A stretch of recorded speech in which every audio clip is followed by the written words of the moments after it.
பிரபல திரைப்பட எழுத்தாளர், நடிகர், தயாரிப்பாளர் என பன்முகம் கொண்ட சித்ரா லட்சுமணன் அவர்களின் 78வது பிறந்த நாள் என்று. இவர் ஒரு பத்திரிகையாளராக தான் நுழைஞ்சாரு. சித்ரா லட்சுமணன் பாரதி ராஜாவின் மூலம் திரையுலகில் அறிமுகமானார். 1983 இவரது சகோதரர் சித்ரா ராமுடன் இணைந்து தயாரிப்பு பணியில் ஈடுபடலானார். முதலாக மண்வாசனை என்ற படத்தை தான் இவர் தயாரித்தார். இந்த படம் ரொம்ப சக்கப்போடு போட்டது, எல்லாரோட விருப்பத்தையும் தட்டி சென்றது. இதுக்கப்புறம் அவர் தொடர்ந்து அம்பிகை நேரில் வந்தால், வாழ்க்கை, புதிய தீர்ப்பு, ஜல்லிக்கட்டு, சின்னப்பதாஸ் போன்ற படங்களை தயாரித்தார். இவ அனைத்துமே வெற்றி படங்கள்.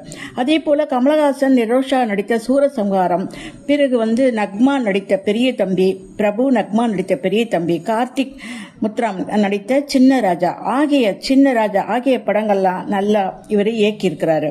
அப்புறம் புதுமை பெண், ஜல்லிக்கட்டு, சுந்தரி நேயம், சுந்தரன் ஞானம், அம்பிகை நேரில் வந்தால் உட்பட பல படங்களில் நடித்திருக்கிறார்.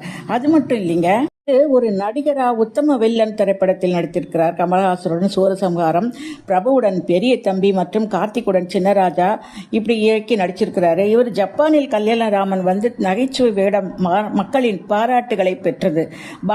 என்ற பாஸ்கரனே நேரில் அப்பாயி மற்றும் தீயா வேலை செய்யணும் குமார் ஆகிய திரைப்படங்களில் இவரது நகைச்சுவை மேம்பட்டது. அப்புறம் இவர் தமிழ் திரைப்பட தயாரிப்பாளர் சங்கம் என்பதன் செயலாளர்கள் 4 ஆண்டுகள் பணியாற்றினார்.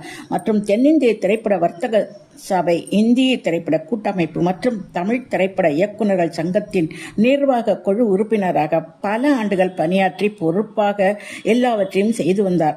2011ஆம் ஆண்டில் தமிழ் சினிமாவில் வரலாற்றை ஆவணப்படுத்தும் 80 ஆண்டு தமிழ் சினிமா என்ற புத்தகத்தையும் வெளியிட்டார். இப்படிப்பட்ட